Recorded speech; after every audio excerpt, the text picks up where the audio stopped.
On a gray October afternoon in 2002, 22-year-old Lila Kessler walked into the coastal fog near Coos Bay, Oregon, and never came out. No witnesses, no struggle, no goodbye.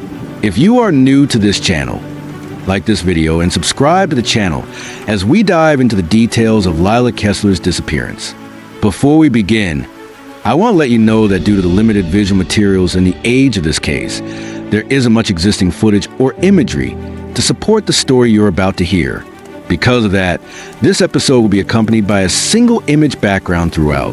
Think of this as more of an immersive audio experience, a storytelling session that lets your imagination fill in the gaps. Now's the perfect time to grab your headphones, maybe even some popcorn, and settle in. We'll begin in just 5 seconds.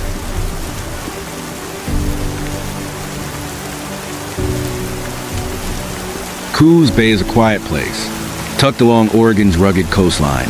The small town swells in the summer with tourists chasing the Pacific breeze, then folds inward when the rains come. Locals know it as a working-class town. Fishermen, timber, generations of the same names carved into church pews and diner booths.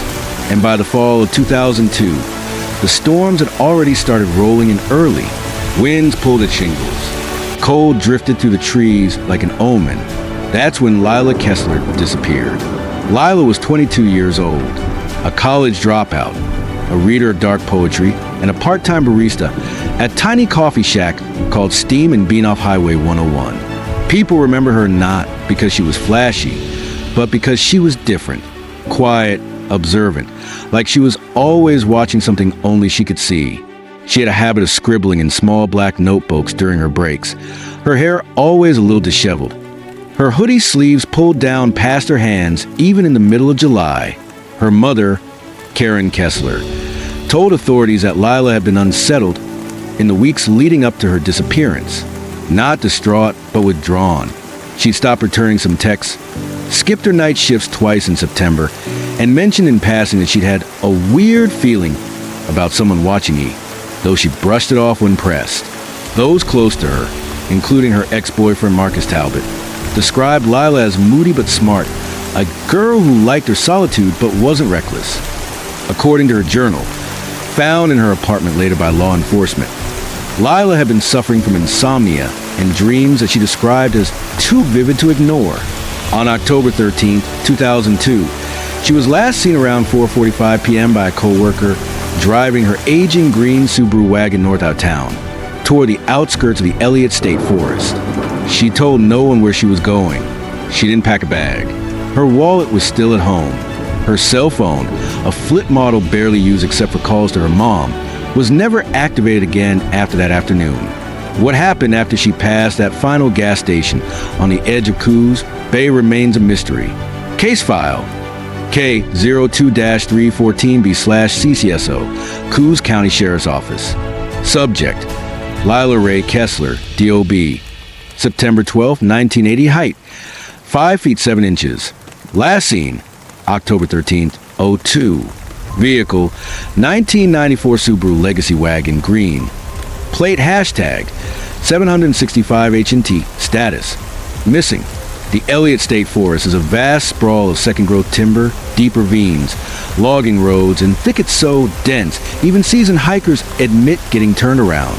It covers over 80,000 acres, and though it's bordered by roads and crisscrossed with old service trails, it's easy to get lost. Locals call it the Green Labyrinth. A week after Lila vanished, her car was found, abandoned on a narrow forest access road 6 miles into the reserve. No signs of struggle, no damage to the vehicle. The keys were still in the ignition, but the car was locked. Inside were 2 empty coffee cups, a paperback novel on the passenger seat, and a single muddy footprint on the rear floor mat. Size unknown, too distorted for analysis. The official search began on October 21st, 8 days after Lila was reported missing. Coos County Search and Rescue, joined by Oregon State Police and dozens of volunteers, combed the forest with dogs, helicopters, and heat detection equipment. The weather was against them. Rain poured for days. Trees shed leaves and thick carpets that buried any trace a person might leave behind. After 2 weeks, the official search was suspended. No scent trail.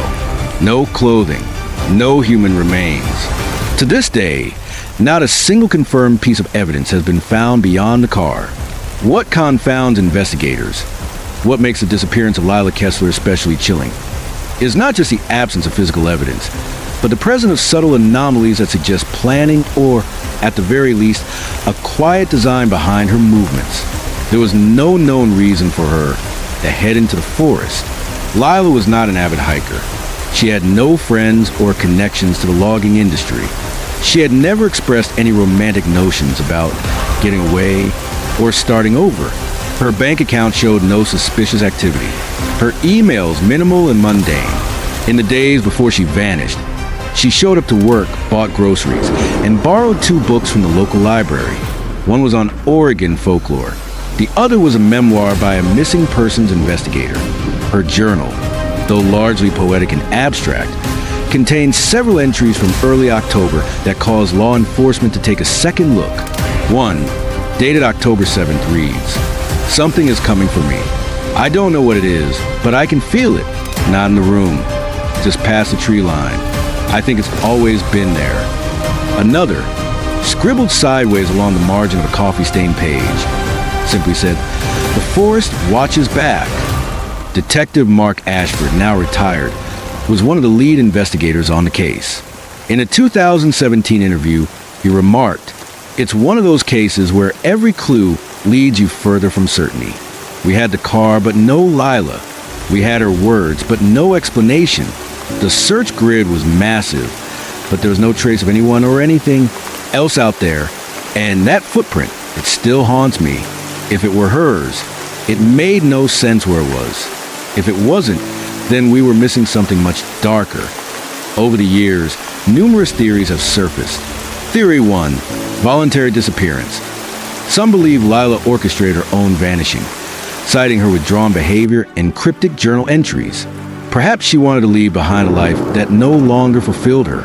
But if that was the case, why not take her wallet, her phone, her belongings? Why lock the car and leave the keys? Theory 2, suicide in the wilderness. Others suspect she walked into the forest to end her life, a decision foreshadowed by her recent writings and isolation. Yet this theory falls apart under scrutiny. No body was found, no personal items, and the search was extensive, more thorough than most in similar terrain. Theory 3, victim of foul play. The most disturbing possibility is that someone else was involved, that she met someone, intentionally or not, on the way into the forest. The unidentifiable footprint raises serious questions. So does the fact that her car was locked with the keys inside, a behavior her mother swore Lila would never do. No known suspects were ever named. No witnesses reported strange vehicles or individuals in the area. Theory 4, paranormal or unexplained phenomenon. Though law enforcement doesn't entertain officially, several online forums and amateur sleuths have tied Lila's case to a string of strange disappearances throughout the Pacific Northwest.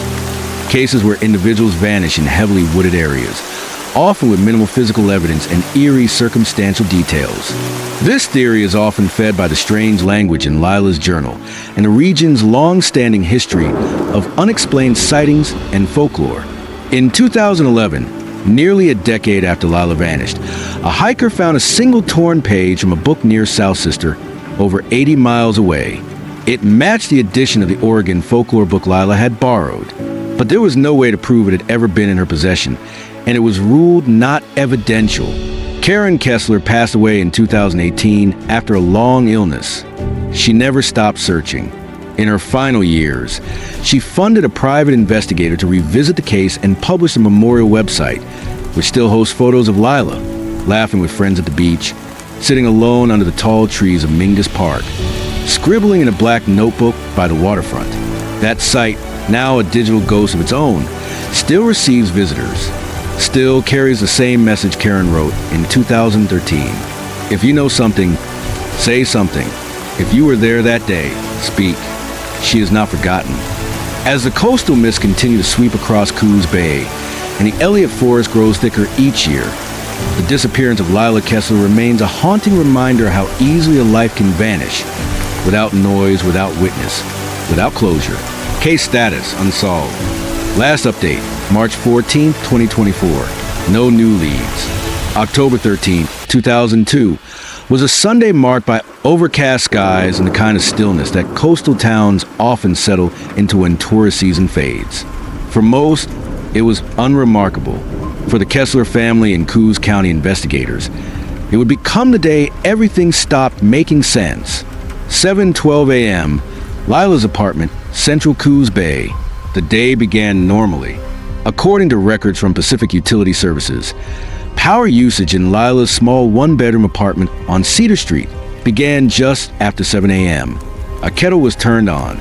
Lights were used briefly in the bathroom and kitchen.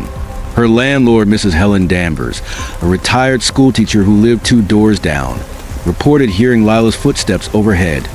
Light but purposeful, she told investigators. Not like someone moping around. Lila had no roommates, no pets. She lived alone, and according to her mother, she preferred it that way. 8:30 a.m., Steam and Bean Coffee Shack, Highway 101. At 8:24 a.m., surveillance footage from a gas station across the street captured Lila arriving at her job in her green 94 Subaru Legacy. She parked in her usual spot, locked the car, and walked across the lot holding her usual black notebook. Her co-worker, 19-year-old Jess Talbot, no relation to Marcus Talbot, Lila's ex-boyfriend, said Lila was unusually quiet that morning. She wasn't chatty, just still, like something was on her mind. When I asked if she was okay, she said, "Yeah, just tired," but it didn't feel like that. It felt like she was waiting for something to happen.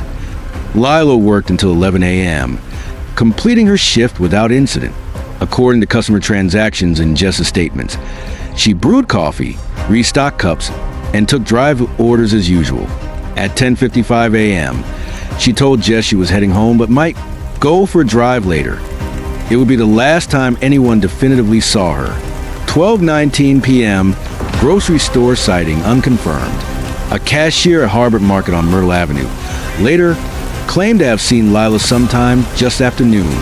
The clerk, a 17-year-old named David Rowe, said she bought a small pack of trail mix and a bottle of water. This sighting has never been corroborated by receipt or surveillance. Harbor's system was partially down that day. Rowe recalled her seeming nervous and looking at the door more than once. Investigators consider the sighting plausible, but not verifiable. 1:46 p.m., cell phone ping. Tower number 14, North Bend Ridge. This timestamp became central to the investigation. Lila's phone connected briefly to tower number 14, just north of the Coos Bay North Bend area, in a region leading toward forested backroads. The call log shows no outgoing or incoming calls, only a tower ping, which suggested the phone was turned on and either traveling or briefly stationary in the area. The signal terminated shortly after. Her phone has not connected to any tower since. 3:07 p.m., witness sighting. Elliott Forest Service Road. A retired logger named Wayne Martin claimed to have seen a green Subaru parked along Service Road 6B, a rarely used access point leading deep into the Elliott State Forest. He was driving a work truck back from a supply run when he noticed the vehicle parked awkwardly. Not off the road, not quite on it, he said. He described seeing a young woman standing near the edge of the tree line, looking in. When asked if he was sure it was Lila, he hesitated. Could have been. She had long hair, but it was the way she stood, like she was listening for something in the woods. This sighting was never confirmed, but his account was deemed credible based on the timeline and his familiarity with the area. He reported it only after hearing news of the disappearance days later. 4:45 p.m., estimated time of final movement. Based on the odometer reading and the likely route from town to the site where her car was later found, authorities estimated that Lila reached the forest between 3:30 and 4:45 p.m. Her car was discovered on Service Road 8C, which splits from 6B several miles deeper into the woods. The road is uneven, largely unpaved, and used only by maintenance crews and loggers. Her vehicle was found abandoned, parked straight, not crashed, no mud on the tires indicating aggressive turns or getting stuck. Inside, officers documented the following: keys in the ignition, but the vehicle is locked. 2 coffee cups, one from Steam and Bean, one generic travel mug. A paperback copy of Haunted Trails of Oregon, last borrowed from the Coos Bay Library on October 9th. A torn receipt from a local gas station, timestamped 12:03 p.m. A single partial footprint in the rear of the vehicle, degraded by time and moisture, believed to be a men's size but inconclusive. No phone was recovered in or near the vehicle. No bag, no signs of a struggle, no notes, no blood, no broken glass. Just silence. October 15, 2002, reported missing. Lila's mother, Karen Kessler, contacted police on Tuesday morning after 2 full days of silence. She had assumed Lila was taking a weekend to herself, as she sometimes did, but became alarmed when she didn't show for work or return her messages. She filed a report at 9:17 a.m. with the Coos County Sheriff's Office. Officer David Lang was first assigned to the case. An initial welfare check was conducted at Lila's apartment later that day. Everything looked untouched. Dishes in the sink, bed unmade, no forced entry. Mail was piling slightly, which was unusual. A search of her apartment turned up her wallet, ID, and a half-packed laundry bag. Her journal was found on the desk, open to a page with one final entry. The quiet has a voice now. It hums at the edge of things. October 21st to 28, 2002, search and rescue mobilization. The formal search began a week after the disappearance. Coos County Search and Rescue, aided by the Oregon State Police and local volunteers, launched a coordinated effort in and around the Elliott Forest area. 24 searchers, 3 K-9 units, 1 helicopter, and over 80 square miles of forest were combed. Thermal imaging revealed nothing. The dogs picked up no sustained scent. Rain during the week hampered efforts significantly. Search teams noted how eerily quiet the region felt. One volunteer, a veteran of 5 search efforts, told reporters, asterisk, it was like the woods had swallowed everything. Not even broken branches. Nothing. Red herring number 1, the logger theory. Early suspicion fell on a man named Calvin Rowe, a former logger and convicted felon who had once worked in the region. He had a history of domestic violence and was known to frequent bars near the Steen and Bean location. A witness placed in the area days before Lila vanished. However, Rowe was out of state on October 13th, confirmed by job site logs and a motel receipt in Klamath Falls. He was cleared by authorities, but his name continued to circulate online, feeding local suspicion. Red herring number 2, the Forest Man rumor. A long-circulating legend in the Coos Bay region tells a hermit or survivalist living deep within the forest, an ex-military man who watches from the trees. Stories of strange whistles, distant lights, and campsites found long after being abandoned resurfaced in online forums and late-night radio shows after Lila's disappearance. Though officers dismissed these tales as folklore, several locals claimed to hear strange noises in the days following her vanishing. One logger even alleged he saw a figure watching from the woods, though he admitted later he may have imagined it. Media coverage and community response. Lila's disappearance was reported on local news on October 22nd and picked up by regional affiliates shortly after. Her photo, pale, long dark hair, usually in hoodies or flannel, became a staple on flyers posted throughout southern Oregon. A candlelight vigil was held at Mingus Park. Dozens attended, many clutching printed copies of her poetry or photos from high school. Her mother made several appearances pleading for information. If she's out there, I need her to know we haven't stopped. We won't stop. Online forums dedicated to missing persons began to take up her case by early 2003. Her story became popular among amateur sleuths and Reddit communities. Despite renewed attention every few years, no new leads ever gained traction. Theories and internal reports. In the official 2003 case summary, file #K 02-314B. Investigators outlined 5 working theories, while 3 were publicly disclosed: voluntary disappearance, suicide, and foul play. 2 were redacted in the publicly released version. Retired Detective Mark Ashford later hinted that one included a possible encounter with an unknown person who had extensive knowledge of the forest terrain. Despite over 50 interviews and re-examinations in 2012, 2017, and 2020, no suspect has ever been charged. Her case remains open but cold. In 2014, more than a decade after the disappearance, a hiker deep in the Elliott Forest came across an object buried under a moss-covered log. Something that would force authorities to reopen the case and make investigators question everything they thought they knew about Lila Kessler's final hours. But that is where we pick up next. The forests of southern Oregon have a way of holding on to secrets. They bury them under cedar needles, wrap them in fog, and let them ferment in silence. When 22-year-old Lila Kessler vanished without a trace in 2002, she left behind a community, a grieving family, and a puzzle no one could seem to solve. Years later, there are still more questions and answers, and a file box in the Coos County Sheriff's Office marked K 02-314B open. Nobody, no witnesses, no definitive signs of foul play, only a car, a phone signal that blinked out like a dying ember, and a presence felt by many lingering in the moss-covered corridors of Elliott State Forest. Today, we explore three of the most compelling theories ever proposed in the case. Theory 1, the isolated abduction. This is a theory that took a media hold in the early days of the investigation, and the one still favored by many in law enforcement. The setup: investigators believe it's possible Lila went into the forest voluntarily, perhaps to hike, write, or simply be alone, and encountered someone she did not expect. According to the Sheriff's Office's 2003 case addendum, accessed under Oregon's public records law, there was growing suspicion that her disappearance may have involved a person already familiar with the forest trails. In particular, attention focused on a string of remote-use hunting cabins, barely charted, that dotted the southern ridge of Elliott Forest. These structures, some decades old, had long been used unofficially by squatters, survivalists, and transit workers.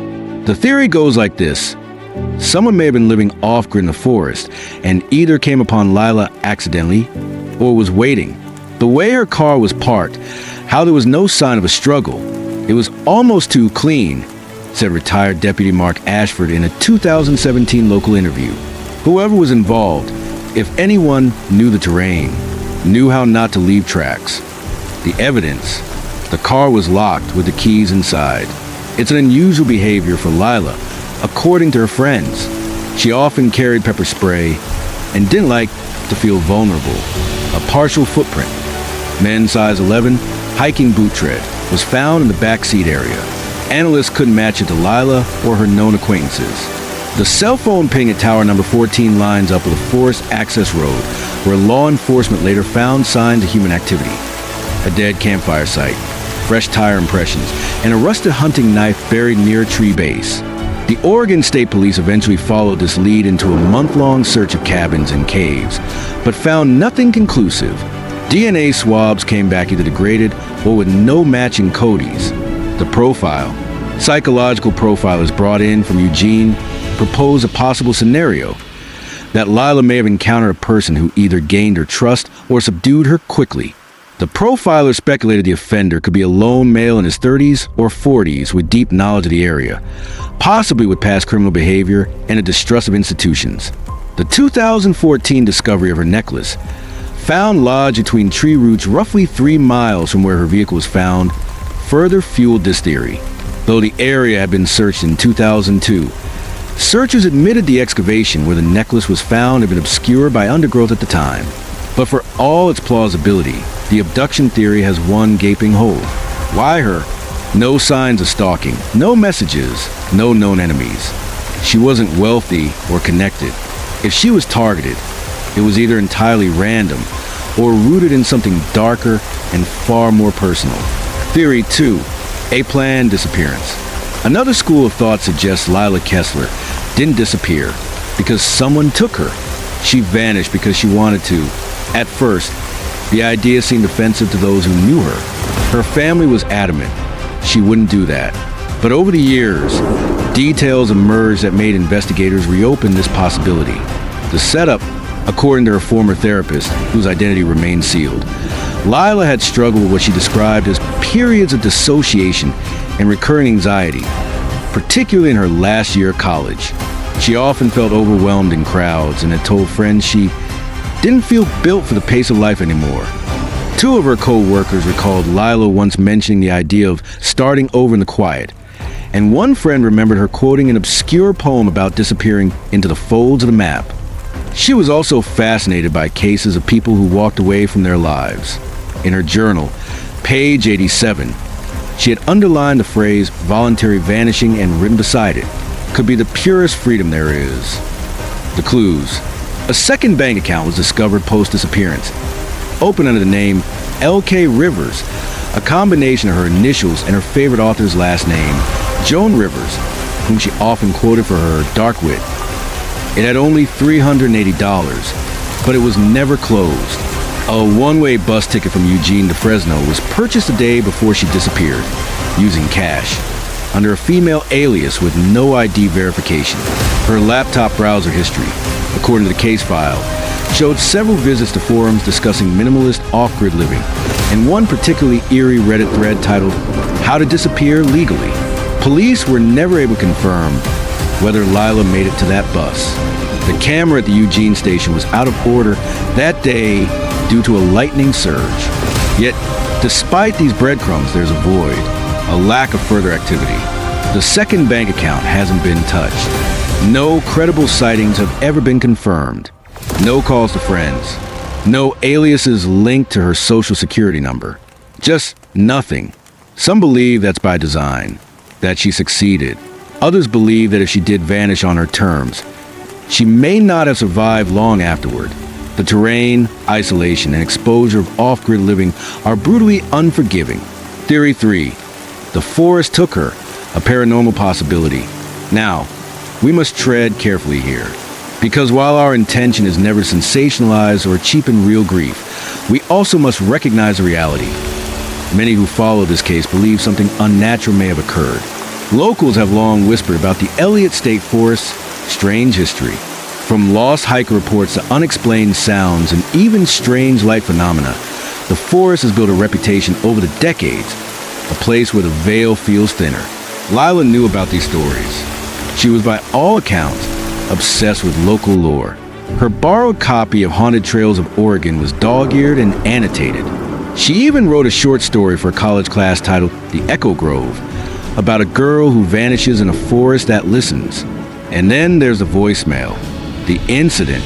In 2014, during a routine audit of old evidence, an officer with the Coos Bay PD found a tape from Lila's landline voicemail.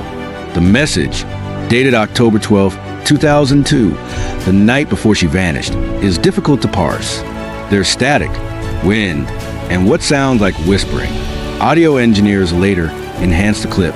What they recovered remains chilling. Female voice faint. You hear it now? The quiet's different. Then silence. Karen Kessler, Lila's mother, confirmed it wasn't her own voice, nor any relatives. Lila had received the call at 11:47 p.m. The number was untraceable, spoofed or disconnected before records were pulled. Karen described the voicemail as not something my daughter would have ignored. It would have scared her. But what if it didn't? What if she followed it? Folklore and missing persons.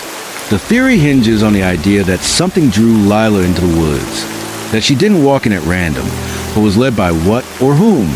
No one can say. One story, told by the local Coos elders, speaks of the Listening Hollow, a place deep in the trees where people hear their name called and forget to come back. There is no map to this place, only sightings, feelings, echoes in the brush. While this theory might sound outlandish to some, others see it as an explanation of last resort. There was no trauma in the car, no evidence of foul play, no confirmed sightings, just a vanishing, total, clean, and complete, as if the land itself had closed over her. An unsolved ending. After over 2 decades, Lila Kessler remains officially missing. No suspects have ever been named. Her case is classified as an active cold case under Coos County jurisdiction. Every few years, new tips come in. None of them amount to more than speculation. In 2019, a set of remains was discovered near a disused quarry in the forest, but the DNA came back male, approximately 50 years of age. Another dead end, and yet, those who loved her say they still feel her presence. A local mural of her face remains untouched by graffiti.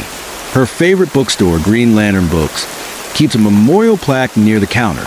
The owner, Ellen Royce, once said in an interview, "It's like she just slipped through the seams of the world." And the rest of us have been looking for the thread ever since. So we ask you, what do you think happened to Lila Kessler? Was it a tragic accident, an escape from a world that no longer fit, or something far more sinister? Drop your thoughts in the comments. And if you want more stories like this, haunting disappearances, chilling folklore, and the mysteries that refuse to let go, subscribe to the channel. There are still so many stories left to tell.